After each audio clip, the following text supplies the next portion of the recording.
वंदे है सुंदर मम सखा। मित्रों, हमारे चैनल मैग्नोलिया ट्यून्स में आपका एक बार फिर से स्वागत है। दोस्तों, यहाँ हम आपके लिए लेकर आते हैं मौलिक और सकारात्मक रचनाएं, customized and theme based contents, सामाजिक सांस्कृतिक बिंदुओं पर अपने दृष्टिकोण, दिलकशी के गजल, आस्था से भीगे भजन, मिट्टी की खुशबू लपेटे लोकगीत इत्यादि। तो दोस्तों, सब्सक्राइब कीजिए चैनल को और जुड़ जाइए हमसे।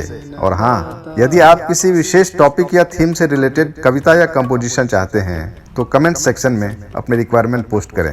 हमारे कॉन्टैक्ट डिटेल्स नीचे डिस्क्रिप्शन में उपलब्ध हैं। मित्रों, आज चंद पंक्तियां पेश कर रहा हूं उस सच्चे दरबार की जयकारा के साथ, जहां से कोई भी खाली हाथ नहीं लौटता, जहां सबकी मुरादें पूरी होती है। जी हाँ, आज एक भजन प्रस्तुत कर रहा हूं शिरडी के साईं बाबा की वंदना में।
धन्यवाद दोस्तों, आपके लाइक्स, शेयर और सब्सक्राइब की प्रत्याशा में लेता हूँ एक अल्प विराम। हम बहुत जल्द एक नई रचना के साथ प्रस्तुत होंगे। तब तक के लिए stay connected and keep watching Magnolia tunes.